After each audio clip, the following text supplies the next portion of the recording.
दर्शकवृन्द नमस्कार। यहाँहरूलाई हार्दिक स्वागत छ न्युज नेपाल टेलिभिजनमा। यो समय हो न्युज अपडेटको। देश विदेशका अहिलेसम्मका ताजा न्युज अपडेट लिएर आएको छु म शिवशंकर चौधरी। न्युज नेपालको सुरुवातमा हेडलाइन्स न्युज।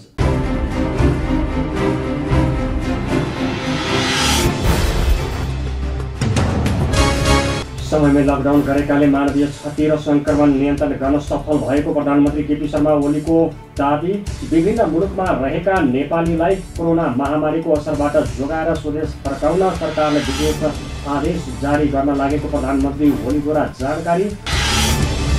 नेपालका सबै जिल्लाका विभिन्न निकायहरूसम्म इन्टरनेट सेवा विस्तार हुने, आगामी आर्थिक वर्षमा मुख्य प्राथमिकतामा राख्न सरकारलाई प्रतिनिधि सभा अन्तर्गतको विकास तथा प्रगति समितिद्वारा निर्देशन। बागमती प्रदेशको प्रदेश सभाको 6औं अधिवेशन मुख्यमन्त्री डोरमणि पौडेलद्वारा सम्बोधन। सङ्घ प्रदेश र स्थानीय गरी तीनै तहको सरकार महामारी विरुद्धको लडाईँमा केन्द्रित भएको बागमती प्रदेशका मुख्यमन्त्री डोरमणि पौडेलको भनाइ। वीरगञ्ज स्थित नेशनल मेडिकल कलेजमा मृत्यु भएका एक पुरुषमा कोरोना भाइरसको संक्रमण पोजिटिभ देखिएको स्वास्थ्य मन्त्रालयका प्रवक्ता डाक्टर विकास देवकोटाद्वारा जानकारी। नेपालमा कोरोनाका कारण मृत्यु हुनेको संख्या 4 पुग्यो।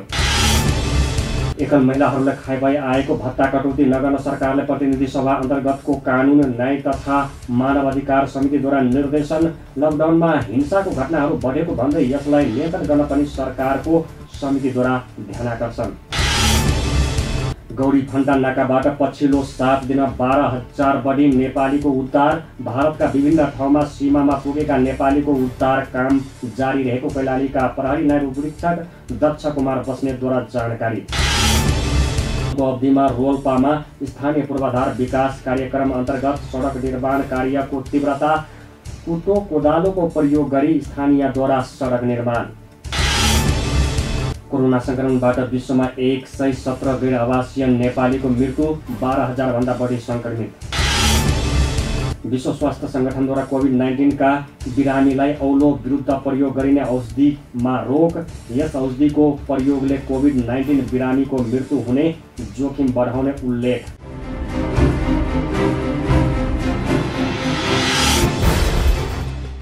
प्रधानमन्त्री केपी शर्मा ओलीले समयमै लकडाउन गरेकाले मानवीय क्षति र संक्रमण नियन्त्रण गर्न सफल भएको दाबी गर्नुभएको छ। सोमबार कोरोना भाइरस रोकथाम तथा नियन्त्रणका लागि सरकारले चालेको कदमबारे राष्ट्रको नाममा सम्बोधन गर्दै प्रधानमन्त्री ओलीले प्रारम्भिक दिनमा तयारीमा सरकार केही अलमल्ल नभए पनि अहिले सफल भएको दाबी गर्नुभयो।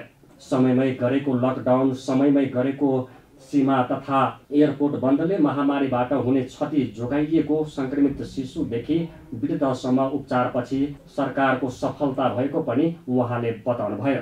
नेपालमा महामारी नियन्त्रणमा प्रभावकारी भएपछि ढुक्क भएर बस्ने अवस्था नरहेको भन्दै उहाँले कोरोना विरुद्धको लडाईँ सरकार सचेत भएको जिकिर गर्नुभयो। उहाँले प्रत्येक स्थानीय तहलाई कोभिड-19 सँग लड्न आवश्यक सामग्री उपलब्ध गराई प्रदेश र स्थानीय तहमा समन्वय बढाउन बताउनुभयो। यस्तै बन्द स्थानीयमा रहेका होटल र सार्वजनिक स्थललाई क्वारेन्टाइन बनाउने योजना रहेको बताउँदै महामारी विस्तार भएको स्थानलाई सिल गरी सो स्थानमा द्रुत गतिमा परीक्षण गरिने उहाँले बताउनुभयो। प्रधानमन्त्री ओलीले विभिन्न मुलुकमा रहेका नेपालीलाई कोरोना महामारीको असरबाट जोगाएर स्वदेश फर्काउन सरकारले विशेष आदेश जारी गर्न लागेको पनि जानकारी दिनुभयो। यसबीचमा 2 महिनाका शिशुदेखि 81 वर्षीय वृद्धासम्मलाई निको पार्न सकिनुलाई उपलब्धिका रूपमा लिइनुपर्दछ। यसरी दक्षिण एसियाका कतिपय मुलुकहरूको तुलनामा नेपालमा महामारी नियन्त्रणको स्थिति प्रभावकारी छ, तर त्यो ढुक्क भएर बस्ने स्थितिमा भने छैन। कोरोना विरुद्धको हाम्रो लडाईँ निकै चुनौतीपूर्ण र लामो छ भन्ने यथार्थप्रति सरकार सचेत छ। आपूर्तिका सीमित स्रोत भएका कारण औषधि र स्वास्थ्य उपकरणको खरिदमा सिर्जना भएका केही अप्ठ्याराहरू हल भएका छन्। एकमात्र प्रयोगशालाबाट सुरु भएको कोभिड-19 को परीक्षणलाई 7वटै प्रदेशसम्म विस्तार गर्दै 20 भन्दा बढी प्रयोगशालाबाट अहिले तीव्र बनाइएको छ। क्वारेन्टिनको संख्या बढाउने र त्यसको स्तरमा पुनरावलोकन गरी व्यापक सुधार गरिनेछ। आवश्यकता अनुसार बन्द अवस्थामा रहेका होटल तथा उपयुक्त सार्वजनिक संरचनाहरूलाई समेत क्वारेन्टिनको रूपमा प्रयोग गर्ने बारेमा समेत योजना बनाइएको छ। केन्द्रीय योजना र स्थानीय तहको व्यवस्थापनमा सङ्क्रमित नागरिकको स्वास्थ्योपचार र क्वारेन्टिनमा राखिएका व्यक्तिहरूको खानपान तथा हेरचाह व्यवस्थित गरिनेछ। महामारी विस्तार भएको ठाउँलाई सिल गरी त्यहाँ युद्ध स्तरमा परीक्षण तथा नियन्त्रणको कार्यलाई अघि बढाइनेछ। फैलिँदो महामारीप्रति चासो राख्ने र यस महामारी विरुद्धको लडाइँमा कुनै न कुनै रूपमा संलग्न विभिन्न पक्षलाई समेटेर एउटा परामर्शदात्री संयन्त्र छिटै घोषणा गरिनेछ। दिदीबहिनी तथा दाजुभाइहरू, कुनै पनि विषयले कोरोना विरुद्धको जारी युद्धलाई कमजोर पार्न हुन्न भन्नेमा म स्पष्ट छु। मैले पहिले पनि भनेको छु, मानिसका लागि जीवन पहिलो कुरा हो। रोग वा भोक केहीबाट पनि हाम्रा देशवासीको जीवन जोखिममा पर्न नदिन सरकार हदैसम्म प्रयत्नशील रहन्छ। यस कार्यमा सरकार सबै देशवासीबाट आजसम्म प्राप्त सहयोगका लागि आभारी छ र आगामी दिनमा थप रचनात्मक सहयोगको अपेक्षा पनि गर्दछ। अहिले मुलुक बाहिर रहेका नेपालीहरूको घर फर्किने क्रम बढेको छ। मैले नेपालीहरूको ठूलो सङ्ख्यामा कार्यरत रहेका मुलुकका सरकार तथा राष्ट्र प्रमुखसँग गम्भीर संवाद गरेको छु। नेपालीहरूको अप्ठ्यारोमा सहयोग गर्न मैले गरेको आग्रहमा उहाँहरूले निश्चिन्त रहन आश्वस्त पार्नु भएको छ। म उहाँहरू सबैलाई धन्यवाद भन्न चाहन्छु। यसका अतिरिक्त कोभिड-19 को विश्वव्यापी सङ्क्रमणको कारणबाट उत्पन्न असहज परिस्थितिमा स्वदेश फर्कनुपर्ने अवस्थामा रहेका नेपालीलाई स्वदेश फर्काउने व्यवस्था सम्बन्धी विस्तृत योजना सहितको आदेश तत्काल जारी गरिनेछ। प्रतिनिधि सभा अन्तर्गतको विकास तथा प्रविधि समितिले नेपालका सबै जिल्लाका विभिन्न निकायहरूसम्म गुणस्तरीय इन्टरनेट सेवा विस्तार गर्ने कार्यक्रम आगामी आर्थिक वर्षमा मुख्य प्राथमिकतामा राख्न सरकारलाई निर्देशन दिनुभएको छ। सिंहदरबारमा सोमबार बसेको समितिको बैठकले प्रदेश 1, 2 र बागमती प्रदेशमा ग्रामीण दूर सञ्चार विकास कोष सञ्चालन गरी मध्य पहाडी लोकमार्ग तथा जिल्ला सदरमुकाम जोड्ने सूचना अप्टिकल फाइबर निर्माण 2 वर्षभित्र सम्पन्न गरी सक्ने गरी नेपाल दूरसञ्चार कम्पनी लीसँग भएको सम्झौता अनुसार निर्माण कार्यको प्रगति अत्यन्त नै न्यून देखिएको निष्कर्ष पनि निकालेको छ। समयमै गुणस्तरीय रूपमा सम्पन्न गर्न र सोही कोष परिचालन गरी सञ्चालन भएका देशभरिका नगरपालिका, गाउँपालिका, वाडा कार्यालय, शैक्षिक संस्था, स्वास्थ्य संस्था लगायतका निकायहरूमा ब्रोडब्यान्ड इन्टरनेट सेवा पुर्याउन समितिले सूचना प्रविधि मन्त्रालय र नेपाल दूरसञ्चार प्राधिकरणलाई निर्देशन दिएको हो। बैठकले राज्यका हरेक संरचना लगायत सम्पूर्ण क्षेत्रलाई प्रविधि मैत्री बनाउने गरी सञ्चारको प्रभावकारी क्षमता अभिवृद्धि गर्दै आवश्यक कार्य योजना अघि बढाउन मन्त्री परिषद कार्यालय र सञ्चार तथा सूचना प्रविधि मन्त्रालयले निर्देशन दिएको छ। बैठकमा संसदहरूले दूरसञ्चार सेवा विस्तारमा सरकार र नेपाल टेलिकम अन्तर्गत कमजोर देखिएको भन्दै यसलाई सुधार गर्नुपर्ने बताएका थिए। सांसद टोप बहादुर राई माझीले विकास निर्माणका कार्य बजेट पार्ने तर काम नसक्ने प्रवृत्ति देखाउनलाई अप्टिकल फाइबर विस्तारमा देखिएको ढिला सुस्तीलाई तत्काल अन्त्य गर्नुपर्ने उहाँको भनाइ छ। त्यस्तै सांसद रङ्गवती शाहीले कर्णालीको सबै क्षेत्रमा टेलिफोन सेवा विस्तार हुन नसकेको भन्दै आपत्ति जनाउनु भयो। हामीले चाहिँ स्वीकृति दिएन भनेको होइन। अहिले काठमाडौँको चाहिँ फटाफट चाहिँ सडक विभागले भन्नुहोस् भौतिक योजना मन्त्रालयले बनाउन लागेको छ। अब यो अर्को यो चाहिँ विद्युतीकरणको चाहिँ वर्ष के भन्नु अन्डरग्राउन्ड चाहिँ लाइनको सल्लाह उसले अर्को एउटा खुल्दैछ। हामी त्यहाँ प्रत्यक्ष देखिरहेका छौँ। अहिले पनि यति पटक भनियो यो चाहिँ विकास समितिले यति पटक चाहिँ कोर्डिनेसन गर्नुहोस् र चाहिँ तपाईँहरू मिलेर काम गर्नुहोस् भन्यो। त्यो सोध्ने होइन। बजेट आउँछ टापी पारेर कसरी त्यो पनि चाहिँ अब अनि चिम्जीले राख्नुभएको शिलाहरूलाई कि हामीले यो हाम्रो साधन स्रोतको विदेशीहरूसँग भर पर्नुपर्ने साधन स्रोतलाई पनि समानको लागि विदेशीसित कार्यपद्धति हेर्दा मैले मेरो जिल्लालाई हेर्छु एउटा समुदायमा 18 फाइबर राख्ने कुरा यो सरकारले कम्ती राखेको छ। त्योभन्दा अर्को हुम्लामा अर्को के गरेको छ भन्नुहोस् त 2 वर्षसम्म म यहाँ कराएँ। त्यस्तो ग्रामीण लेभलमा जनताले अहिलेसम्म अब यो इन्टरनेटको कुरा त परै जाओस् हुम्ले जनताले हेलो भनेको थियो भनेर अहिलेसम्म हेलो भन्न पाएका छैन। 2 वर्ष यहाँ कराएँ। यसलाई अब मैले के भनौँ भन्ने मेरो भाषै रहेन क्या तपाईँहरूसित। अनि म दौडेँ पनि 1 वर्ष अगाडि म उहाँसित दौडेँ। अब भाषै बुझ्दैन उहाँहरू के यताबाट घुमाइतिर यहाँ ल्याउनुहुन्छ यताबाट घुमाइतिर यहाँ ल्याउनुहुन्छ। अब हामीलाई प्राविधिक कुरा धेरै थाहा हुँदैन। अनि त्यसपछि म थाकेर बसेँ। जस्तै डाँडालेकको टावरले हुम्लाको सिमीकोटमा डाइरेक्ट त्यो अप्टिकल फाइबर जोडिन्छ भने त्यो टावरबाट त बिचको बेल एउटा टावर हाक्यो भने 4वटा पालिकालाई भ्याउँछ। अनि अरू त्यो सानोतिनोमा लाग्दै नलाग्ने हुन्थ्यो क्या। सानोतिनोमा लाग्नुभन्दा एउटा अप्टिकल फाइबर यो सकिराको माथि लेकमा त्यहाँ राखिदिएको भए 4वटा पालिकाभन्दा माथिल्लो आधा पालिका 4.5वटा पालिकाका जनताहरू लाभान्वित हुनेछन्। बागमती प्रदेशका मुख्यमन्त्री डोरमणि पौडेलले सङ्घ प्रदेश र स्थानीय गरी तीनै तहको सरकार महामारी विरुद्धको लडाईँमा केन्द्रित भएको बताउनु भएको छ। आइतबार बागमती प्रदेशको प्रदेश सभाको बजेट अधिवेशन 6औं अधिवेशनलाई सम्बोधन गर्दै मुख्यमन्त्री पौडेलले यस्तो बताउनु भएको हो। निर्माणको बाटोमा अघि बढाउन सम्पूर्ण नागरिकको बलियो साथको आवश्यकता रहेको उहाँको भनाइ छ। मुख्यमन्त्री पौडेलले कोरोना महामारीको कारण स्वदेश तथा विदेशमा ज्यान गुमाउने सम्पूर्णमा श्रद्धाञ्जली शोक सन्तप्त परिवारमा संवेदना तथा उपचारका क्रममा रहनु भएको शीघ्र स्वास्थ्य लाभको कामना समेत व्यक्त गर्नुभयो। संघीय सरकारले समयमै घोषणा गरेको लकडाउन तथा तीनै तहका सरकारको सूझबुझपूर्ण एवं जिम्मेवारी सहितको पहलकर्मीको कारण हालसम्म कोरोना महामारीले ठूलो मानवीय क्षति गर्न नसकेको उहाँको भनाइ थियो। मुख्यमन्त्री पौडेलले संक्रमण दर भने दिन प्रतिदिन बढ्दो रहेको बताउँदै बढ्दो संक्रमण दरसँगै महामारीको सामना गर्न थप संवेदनशील बन्नुपर्ने आवश्यकता देखिएको बताउनुभयो। मुख्यमन्त्री पौडेलले कोरोनाको कारण यस वर्षको नीति तथा कार्यक्रम सरकारको प्राथमिकता परिवर्तन गरिएको बताउनुभयो। नेपाल सरकारले देशको स्वतन्त्रता, सार्वभौमसत्ता तथा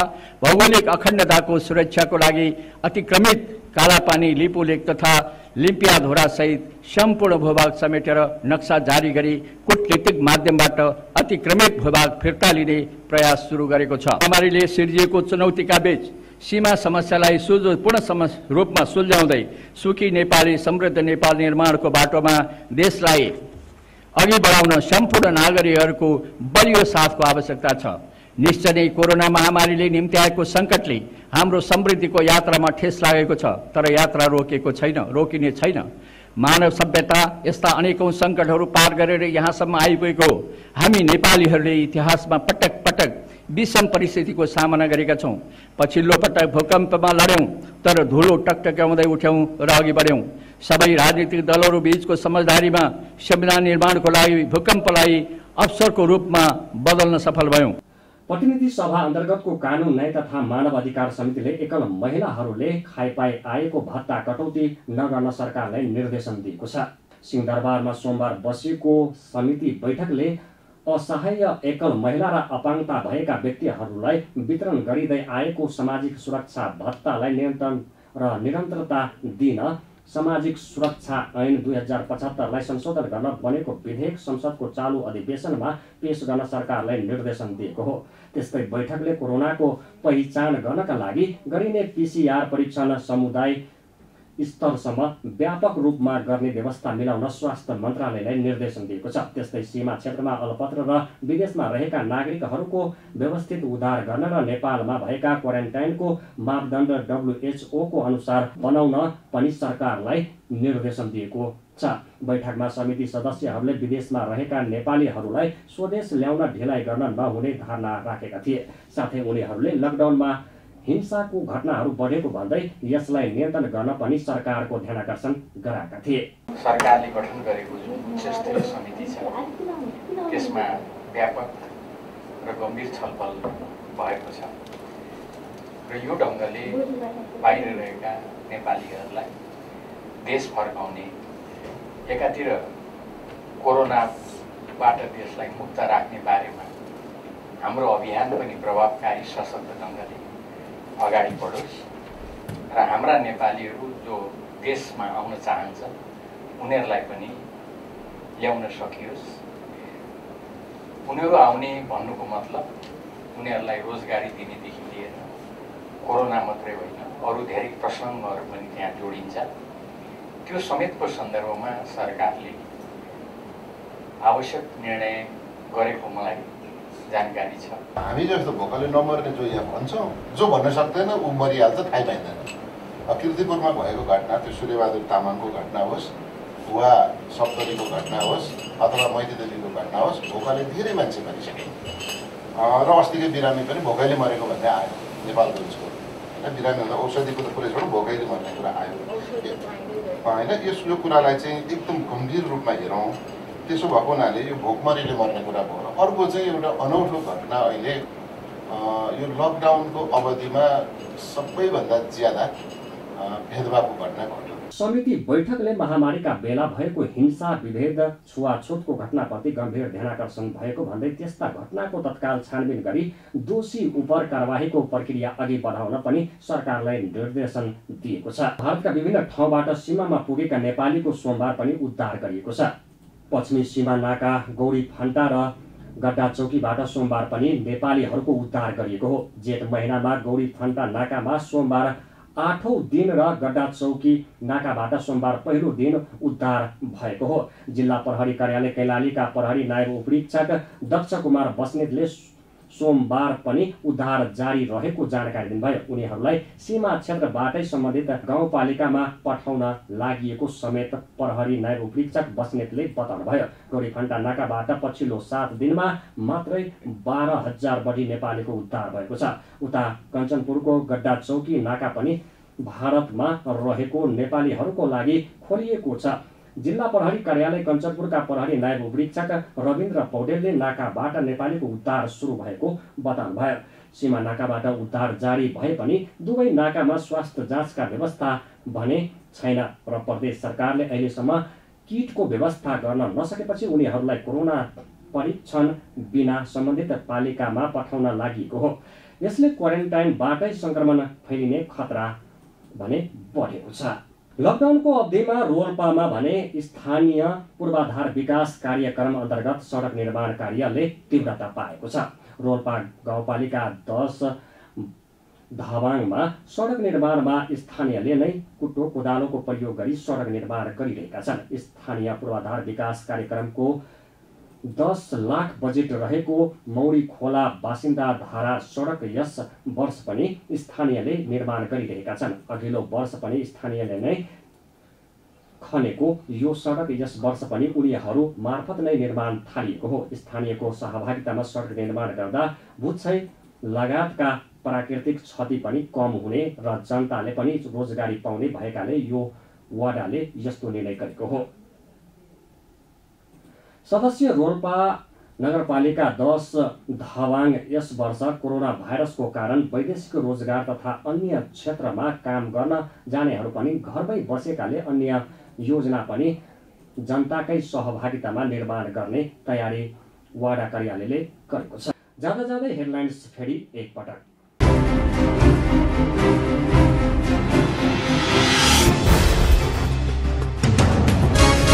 समयमै लकडाउन गरेकाले मानवीय क्षति र संक्रमण नियन्त्रण गर्न सफल भएको प्रधानमन्त्री केपी शर्मा ओलीको दाबी। विभिन्न मुलुकमा रहेका नेपालीलाई कोरोना महामारीको असरबाट जोगाएर स्वदेश फर्काउन सरकारले विशेष आदेश जारी गर्न लागेको प्रधानमन्त्री ओलीद्वारा जानकारी। नेपालका सबै जिल्लाका विभिन्न निकायहरूसम्म इन्टरनेट सेवा विस्तार हुने आगामी आर्थिक वर्षमा मुख्य प्राथमिकतामा राख्न सरकारलाई प्रतिनिधि सभा अन्तर्गतको विकास तथा प्रविधि समितिद्वारा निर्देशन। बागमती प्रदेशको प्रदेश सभाको 6औं अधिवेशन मुख्यमन्त्री डोरमणि पौडेलद्वारा सम्बोधन। सङ्घ प्रदेश र स्थानीय गरी तीनै तहको सरकार महामारी विरुद्धको लडाईँमा केन्द्रित भएको बागमती प्रदेशका मुख्यमन्त्री डोरमणि पौडेलको भनाइ। वीरगञ्ज स्थित नेशनल मेडिकल कलेजमा मृत्यु भएका एक पुरुषमा कोरोना भाइरसको संक्रमण पोजिटिभ देखिएको स्वास्थ्य मन्त्रालयका प्रवक्ता डाक्टर विकास देवकोटाद्वारा जानकारी। नेपालमा कोरोनाका कारण मृत्यु हुनेको संख्या 4 पुग्यो।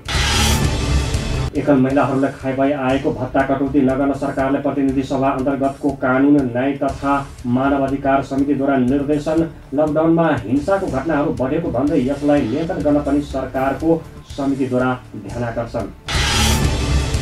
गौरी फन्टा नाकाबाट पछिल्लो 7 दिन 12,000 बढी नेपालीको उद्धार। भारतका विभिन्न ठाउँमा सीमामा पुगेका नेपालीको उद्धार काम जारी रहेको कैलालीका प्रहरी नायब उपरीक्षक दक्ष कुमार बस्नेतद्वारा जानकारी।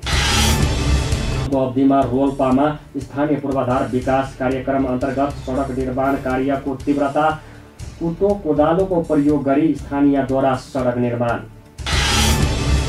कोरोना संक्रमणबाट विश्वमा 117 गैर आवासीय नेपालीको मृत्यु। 12,000 भन्दा बढी संक्रमित। विश्व स्वास्थ्य संगठनद्वारा कोभिड-19 का बिरामीलाई औलो विरुद्ध प्रयोग गरिने औषधिमा रोक। यस औषधिको प्रयोगले कोभिड-19 बिरामीको मृत्यु हुने जोखिम बढाउने उल्लेख।